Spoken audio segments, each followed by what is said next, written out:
जी hello दोस्तों, मैं हूं अमीर हुसैन चीमा और उम्मीद करता हूं कि आप सब लोग भी ठीक हैं। दोस्तों, आज मैं बात करने जा रहा हूं पीएसएल के बिजनेस मॉडल पर और इसकी टीम्स के बारे में कि क्यों पीएसएल को बनाया गया और कितनी इसकी ब्रांड वैल्यू थी उस वक्त और इसकी टीम्स कितने में बेची गई और क्या प्रॉफिट हो रहा है जो जिन लोगों ने टीम्स को खरीदा। दोस्तों, देखा जाए तो जो टीम फाइनल जीतती है पीएसएल को, उसे सिर्फ 11 से 12 करोड़ रुपया मिलता है। तो क्या लोगों ये जिन लोगों ने टीम्स खरीदी हैं, क्या इसलिए खरीदी है कि सिर्फ उन्हें 12 करोड़ मिले at the end of PSL, और अगर वो जो टीम जीतेगी उसे मिलेगा।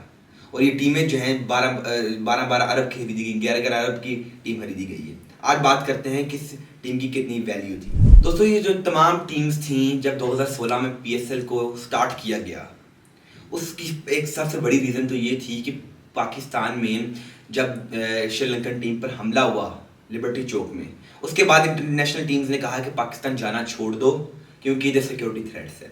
उसके बाद 2008 में जो शुरू हो चुका था, आईपीएल शुरू हो चुका था और फिर बीपीएल भी 2015 में बन चुका था और पाकिस्तानी बोर्ड के ऊपर भी प्रेशर था कि हम भी एक लीग बनाएं ताकि इंटरनेशनल प्लेयर्स भी पाकिस्तान में आए, इंटरनेशनल टीम्स भी खेलने आएँ और हम इससे पैसा भी कमा सकें, क्योंकि उस वक्त जो पीसीबी के हालात थे फाइनेंशियल कुछ ज़्यादा अच्छे नहीं थे।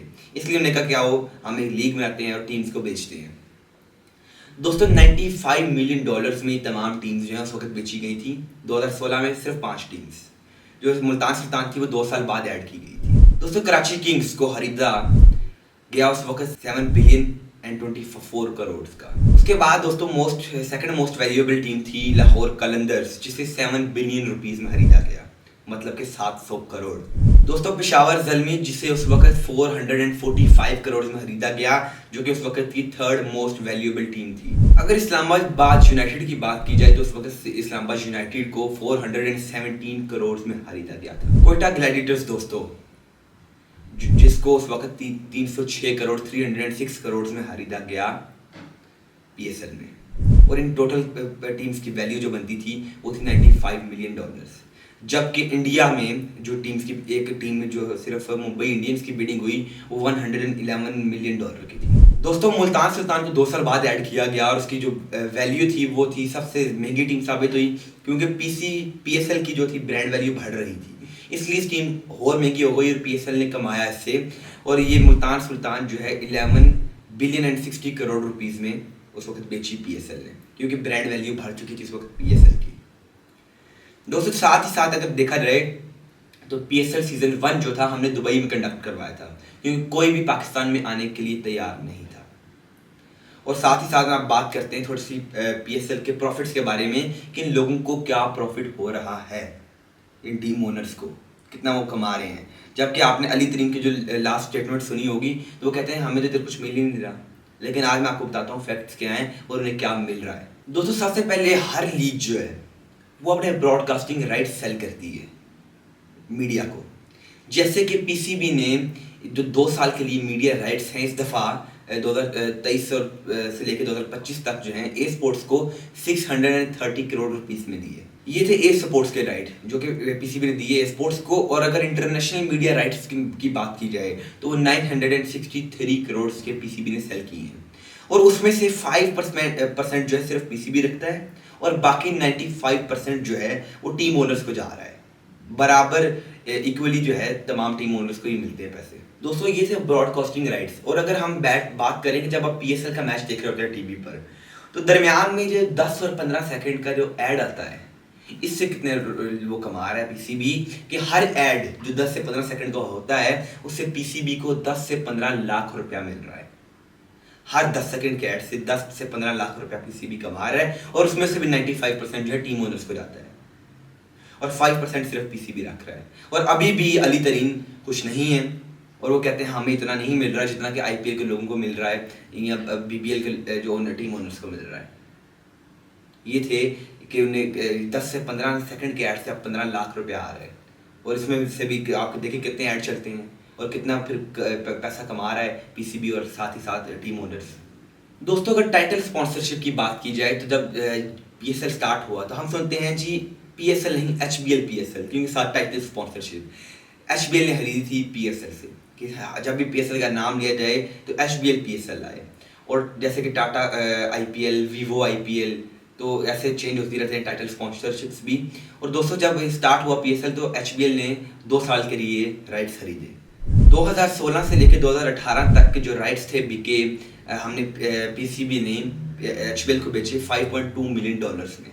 और फिर जब थोड़ी सी इंक्रीज हुई ब्रांड वैल्यू पीएसएल की, तो जो 2019 से लेकर 2021 तक के जो टाइटल स्पॉन्सरशिप थी वो एचबीएल को दी गई $14.1 मिलियन में। मतलब कि क्योंकि पीएसएल की ब्रांड वैल्यू इंक्रीज हो रही थी, इसकी वजह से टाइटल स्पॉन्सरशिप भी बढ़ी और $14.1 मिलियन तक पहुंच गई, जो कि दोबारा से 2 से 3 साल के लिए। दोस्तों जो एचबीएल की पीएसएल का जो टाइटल स्पॉन्सरशिप 2022 से लेकर 2025 तक है वो है $22.2 मिलियन। मतलब कि 3 साल के लिए हमने बेचे दोबारा एचबीएल को यही टाइटल राइट्स, और ये हैं $22.2 मिलियन के पीसीबी ने सेल किए हैं। और दोस्तों ये टोटल जो इनकम बनती है 10 साल से जो राइट है उसके पास एचबीएल के पास वो है $42 से $43 मिलियन। और जो पाकिस्तानी रुपीस में 600 करोड़ बनते हैं, 600 करोड़। जबकि इंडिया में टाटा आईपीएल की जो स्पॉन्सरशिप है, जो टाटा आईपीएल को दे रहा है वो है $60 मिलियन से भी ज़्यादा, ऑलमोस्ट $60.5 मिलियन। मतलब कि हमारी सिर्फ 10 साल के लिए $42 मिलियन, जबकि वो एनुअली जो है टाटा स्टील जो है वो दे रहा है $60 मिलियन प्लस। और दोस्तों उम्मीद है कि अगले साल जो है कि एचबीएल, क्योंकि ये जो है एचबीएल की टाइटल स्पॉन्सरशिप जो है अगले साल ख़त्म हो जाएगी, और अगले साल जितनी भी टीम्स के राइट्स थे वो उन्हें दोबारा खरीदने पड़ेंगे। लाहौर कलंदर्स का जो नेम था उन्हें सिर्फ 10 साल के लिए दिया गया था, कराची को जो नेम्स थे 10 साल के लिए दिए गए थे। जो जितनी भी टीम्स हैं इनका जो राइट्स हैं, नेम राइट जो है वो अगले साल ख़त्म हो जाएगा और वो दोबारा इनको राइट्स जो अवेल करेंगे पैसे दे के पीसीबी को। और पीसीबी कह रहा है कि हम अगले साल 2 टीम्स और ऐड करने जा रहे हैं पीएसएल में। पहले 6 टीम्स थी और अगले साल जो है 8 टीम्स हो जाएंगी, और लेट्स सी कि अगले साल कौन सी 2 टीम्स नहीं आती हैं। दोस्तों अगर बात की जाए तो पीएसएल और कुछ चीज़ों से भी बहुत पैसे कमा रहे हैं, जैसे कि जर्सी मर्चेंडाइज वगैरह, जर्सीज बेची जा रही हैं पीएसएल की, कराची की, पेशावर की, इस्लामाबाद की। और साथ ही साथ आपने देखा होगा जब पीएसएल का मैच चल रहा होता है इधर ग्राउंड में लिखा होता है जुबिली और केएफसी वगैरह, तो वो भी उन्हें स्पॉन्सर करते हैं। और ऑलमोस्ट जो है हर पीएसएल के सीज़न के एंड पर ये चीज़ें भी इन्हें पीएसएल को ऑलमोस्ट 300 करोड़ दे जाती हैं। मतलब 300 करोड़ जो है पीएसएल जो है जुबिली से भी कमा रहा है। ये जो छोटा छोटा लिखा होता है साइड पे, स्क्रीन पे चल रहा था jubilee sponsorship, jubilee insurance, KFC sponsorship, उससे भी जो है पीएसएल 300 करोड़ रुपया हर साल एनुअली कमा रहा है। दोस्तों अगर बात की जाए पीएसएल की ब्रांड वैल्यू की, तो पीएसएल की ब्रांड वैल्यू पहली दफ़ा पीएसएल ने रिवील की 2017 में कि हमारी ब्रांड वैल्यू जो है $300 मिलियन है। और उसके बाद पीएसएल ने अभी तक अपनी ब्रांड वैल्यू रिवील नहीं की दोबारा, और कहा जाता है कि पीएसएल की ब्रांड वैल्यू अभी तक जो है $300 to $400 मिलियन के अराउंड है। जबकि पीएसएल कह रहा है कि हमारी जो ब्रांड वैल्यू है 2026 तक, नेक्स्ट ईयर तक $500 मिलियन तक टच कर जाएगी। लेट्स सी कि पीएसएल क्या अपनी ब्रांड वैल्यू बढ़ा पाता है या नहीं। लेकिन इस दफ़ा पीएसएल 10 मतलब कि एक्स में काफ़ी बड़े बड़े प्लेयर्स भी आए हैं, और कुछ लोगों का ये भी कहना है कि जो आईपीएल के अनसोल्ड प्लेयर्स हैं वो पीएसएल लिए हैं, जैसे कि डेविड वार्नर। बात भी ठीक है कि डेविड वार्नर इतना अच्छा परफॉर्म नहीं कर पा रहे, लेकिन पाकिस्तान ने उनको खरीद लिया क्योंकि इस साल वो आईपीएल नहीं खेल पा रहे, और आईपीएल ने उन्हें छोड़ दिया। उन्हें बोला कि हम आपको अब नहीं खिला सकते, आप बूढ़े हो चुके हैं। लेकिन पीएसएल ने कहा हम खरीदेंगे आपको, और हम इस दफ़ा जो है डेविड वार्नर को 8 करोड़ रुपीज़ में खरीद रहे हैं। और इस दफ़ा उनकी कोई परफॉर्मेंस भी बहुत खास नहीं रही, लेकिन ठीक है बड़े प्लेयर्स आ रहे हैं इस दफ़ा, ऑस्ट्रेलिया से, इंग्लैंड से बड़े बड़े नाम भी आए हैं, सीन एबर्ट, जेम्स विंस, वो पहले से भी आ रहे थे, डेविड विली भी आ रहे हैं इंग्लैंड से।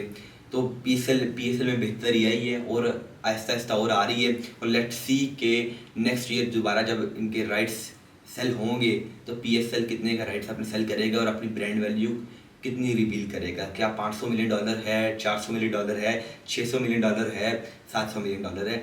नेक्स्ट ईयर देखते हैं पीसीबी क्या अनाउंस करता है कि पीएसएल की ब्रांड वैल्यू क्या है, और टीम्स दोबारा जो लोग राइट्स लेंगे टीम के वो कैसे खरीदेंगे और कितने के खरीदेंगे।